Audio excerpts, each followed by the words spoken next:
ada nabi juga dari bangsa Arab selain bangsa Bani Israel, karena nabi tidak harus dari Bani Israel. Maka standar dan ayat ini bisa diselamatkan. Oh, Anda keliru.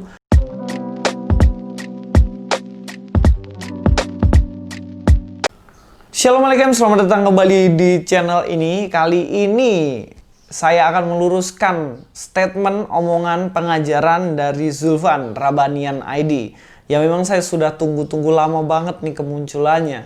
Sebab dulu 2 tahun lalu sudah ada video-video yang saya luruskan mengenai nubuatannya. Ya, klaim nubuatan yang katanya Yesaya menubuatkan nabinya Mas Zulfan ini. Tapi ya faktanya setelah kita teliti ya keliru gitu.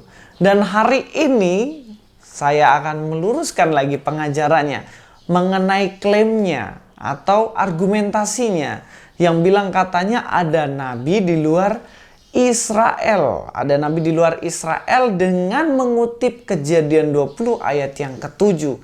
Dan ini sebenarnya adalah sebuah kesalahan yang fatal ketika dia lari pergi ke Kejadian 20 ayat 7. Sebab di sini akan ketahuan bahwa dirinya tidak tahu timeline yang ada di dalam Alkitab. Terutama dirinya pasti anti kronologi. Sebab dalam Alkitab jelas kronologi banget guys. Dari Kejadian sampai Wahyu jelas urutannya. Ya jelas berbeda dengan pengajaran yang selalu lompat sana lompat sini. Bisa klaim sana klaim sini begitu. Nah, Alkitab ketika kita memahami dengan anti kronologi maka akan terjebak sendiri dalam kebingungan.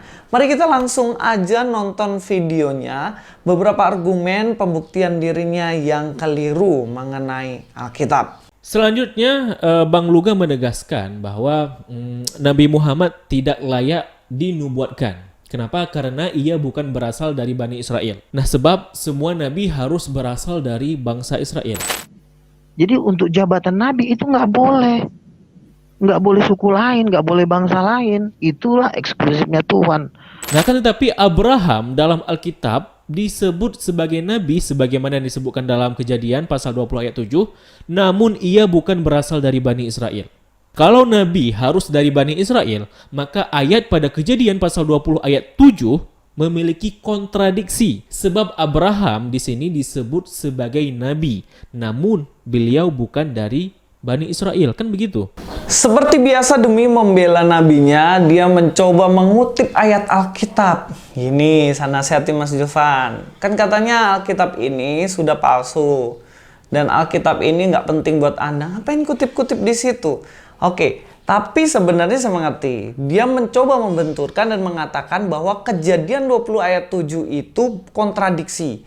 Karena Abraham bukan Bani Israel, sehingga ketika orang Kristen menolak adanya nabi di luar Israel, berarti dia harus mencoret Kejadian 20 ayat 7. Tapi daripada teman-teman semuanya penasaran, kita langsung cek dulu aja ayatnya, isinya apa. Dalam Kejadian 20 ayat 7 dikatakan, jadi sekarang kembalikanlah istri orang itu. Orang itu di sini adalah Abraham. Yang mengambil istrinya yaitu Abimelek ya, raja. Karena ya salahnya Abraham sendiri bilang kalau istrinya itu adalah saudaranya. Ya sehingga diambil lah. Tapi dikatakan di sini suruh kembalikan sebab dia seorang nabi. Dia ini siapa? Abraham. Abraham seorang nabi. Ia akan berdoa untuk engkau, maka engkau tetap hidup. Tetapi jika engkau tidak mengembalikan dia, ketahuilah engkau pasti mati. Engkau dan semua orang yang bersama-sama dengan engkau. Untuk teman-teman yang belum tahu Abraham ini dari mana? Abraham ini dari tanah Ur Kasdim. Yang bagaimana kita tahu sendiri bahwa dia adalah orang Ur, bukan orang Israel. Dan ini semua orang tahu, di Kristen pun tahu, dan ini clear guys. Lalu ayat ini kemudian diambil, dikatakan bahwa Abraham adalah seorang nabi. Dan kalau semua nabi dari Israel, berarti ayat ini salah. Sebab Abraham bukan orang Israel, dan Abraham adalah orang Ur. Tetapi Mas Zulfan harus tahu bahwa secara timeline Anda sudah salah berpikir mengenai ayat ini.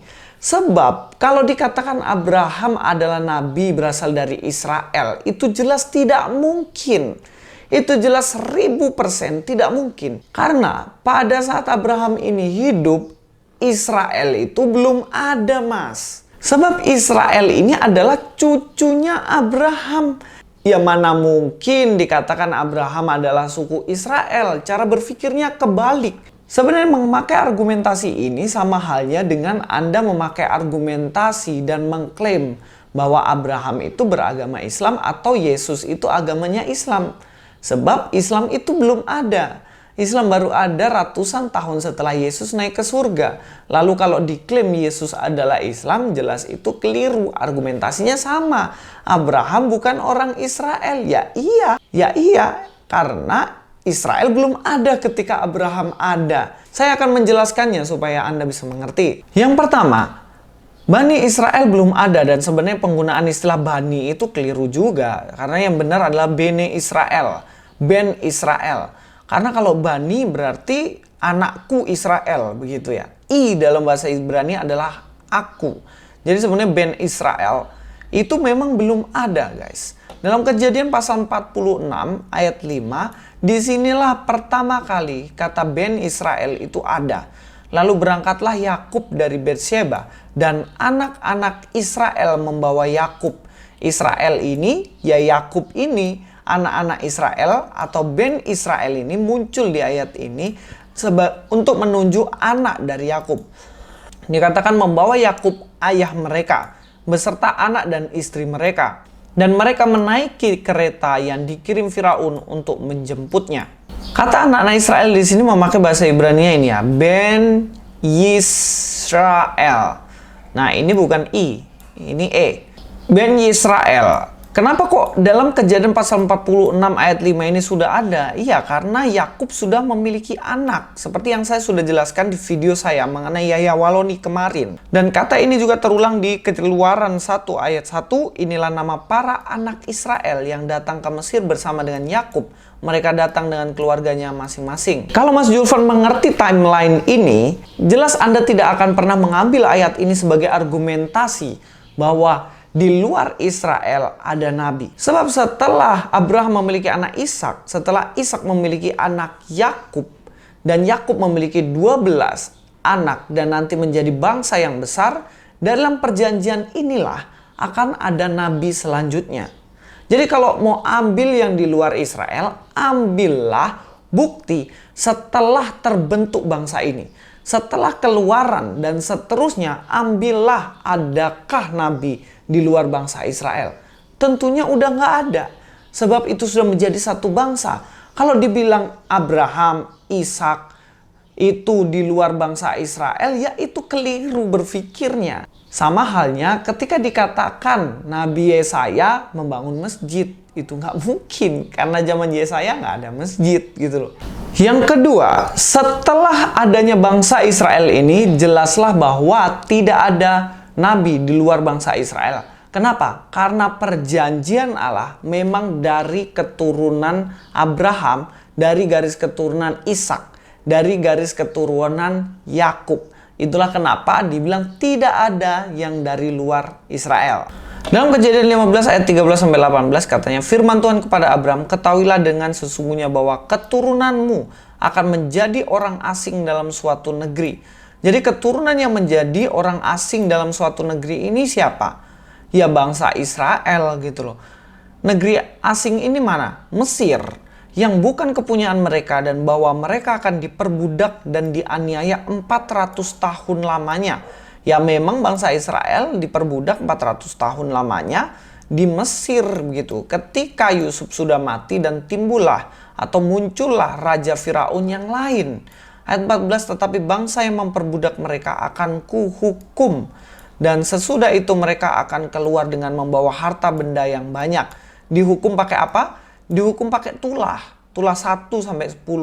Dan juga keluar membawa harta benda yang banyak ketika Laut Teberau dibelah pada waktu itu, yang dikerjakan oleh Tuhan melalui Musa. Nah, timelinenya itu seperti itu gitu loh. Jadi nggak bisa di dalam Alkitab tuh pada zaman Abraham tiba-tiba muncul cerita tentang Musa, kemudian muncul tentang Isa dan lain-lain, campur aduk kayak gitu, nggak bisa. Alkitab tuh kronologi, nggak kayak kitab-kitab yang lainnya gitu loh. Ini jelas kronologinya. Jadi pada zaman inilah bangsa Israel terbentuk dan kemudian dianiaya atau diperbudak oleh bangsa Mesir. Dan 400 tahun kemudian dibawa keluar oleh Musa menuju tanah perjanjian. Dan ini bukan dari keturunan Ismail, tetapi dari keturunan Yakub atau Israel. Dan inilah yang menjadi titik penting yang mana dikatakan tidak ada nabi di luar bangsa Israel. Paham ya? Kejadian 15 ayat 13-18, tetapi engkau akan pergi kepada nenek moyangmu dengan sejahtera. Engkau akan dikuburkan pada waktu telah putih rambutmu, tetapi keturunan yang keempat akan kembali ke sini. Keturunan keempat itu yang mana? Ya, bangsa Israel itu tadi. Keturunannya siapa? Ya, keturunannya Abraham, Ishak, dan Yakub. Inilah nubuatan yang nantinya akan digenapi pada zaman Musa. Kronologinya jelas. Pasal 15 dalam Kejadian ini bagaimana nubuatan-nubuatan yang akan terjadi dalam kitab Keluaran, yaitu bangsa Israel di Mesir. Gitu cara berpikirnya Alkitab. Jelas kan? Runut kan? Tidak kacau balau kan? Yang begini mana dijelaskan di kitab lain? Gak ada. Hanya di Alkitab. Satu-satunya. Only one. Tidak ada yang lain. Dalam Kejadian 15 ayat 17, ketika matahari telah terbenam dan hari menjadi gelap, maka kelihatanlah perapian yang berasap beserta sulu yang berapi lewat di antara potongan-potongan daging itu. Pada hari itulah Tuhan mengadakan perjanjian dengan Abram serta berfirman. Nih, perjanjian dengan Abram oleh Allah berfirman, kepada keturunanmu lah kuberikan negeri ini, mulai dari sungai Mesir sampai ke sungai yang besar itu, sungai Efrat. Jadi dari keturunan ini diberikan, yaitu keturunan dari siapa? Apakah dari Ismail? Bukan, dari Ishak atau dari Yakub gitu. Sudah paham kan? Jadi dalam kitab Tanak atau Perjanjian Lama atau dalam Alkitab itu jelas menceritakan garis keturunan Abraham, Ishak, dan Yakub, satu bangsa yang besar, dan dari bangsa ini akan muncul nabi yang di dalam bangsa Israel, bukan di luar bangsa Israel. Sebab perjanjiannya jelas melalui Ishak dan Yakub. Saya ulang-ulang ini supaya Anda paham gitu. Kalau dalam Alkitab dibilang bahwa keturunan perjanjiannya dari Ismail, ya oke lah ada nabi di luar Israel dari keturunan Ismail. Tapi kan nggak ada gitu loh. Dan pembuktian Kejadian 20 ayat 7 itu jelas keliru. Apalagi Mas Julvan ini bilang kan, katanya ayat ini hanya bisa diselamatkan kalau mengakui ada nabi dari bangsa lain. Kecuali ini ya, kecuali teman-teman, kecuali ayat ini bisa diselamatkan kalau kita mengubah standar bahwa memang ada nabi di luar dari Bani Israel seperti Abraham. Maka tidak mengapa ada nabi juga dari bangsa Arab selain bangsa Bani Israel, karena nabi tidak harus dari Bani Israel. Maka standar dan ayat ini bisa diselamatkan. Oh, Anda keliru. Ayat ini nggak perlu diselamatkan dengan kami mengakui ada nabi di luar Israel. Ayat ini sudah selamat kalau kita tahu timeline-nya, kalau kita tahu kronologi dari penulisan kitab. Alkitab tuh progresif, Mas. Sama kayak sejarah Indonesia ini progresif. Anda kan pasti bilang bahwa pemimpin Indonesia adalah presiden. Benar kan? Lalu saya pakai argumen, oh enggak, pemimpin Indonesia bukan presiden. Pemimpin Indonesia itu Belanda. Nah, ini kan sudah secara berpikirnya nggak nyambung.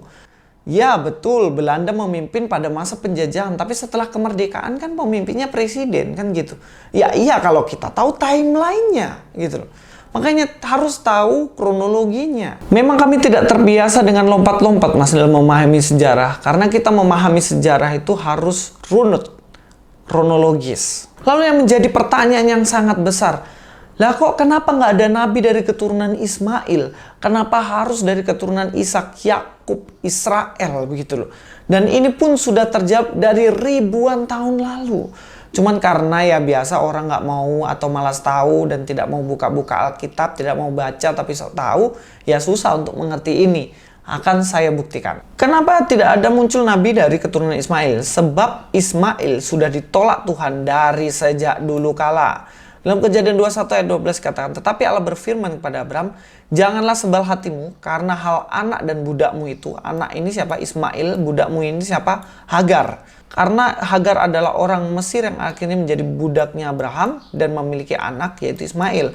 Dalam segala yang dikatakan Sarah kepadamu haruslah engkau mendengarkannya, sebab yang akan disebut keturunanmu ialah yang berasal dari Ishak. Saya harus jelaskan berulang-ulang, yang disebut keturunan Abraham adalah dari Ishak, bukan dari Ismail. Paham ya? Maka yang keturunan dari Ishak inilah akan muncul nabi-nabi dan nabi, bukan dari bangsa lain. Sebab perjanjian Allah dari Abraham, Ishak, Yakub. Kemudian ada Mesias yang datang ke dunia dalam pribadi Yesus Kristus.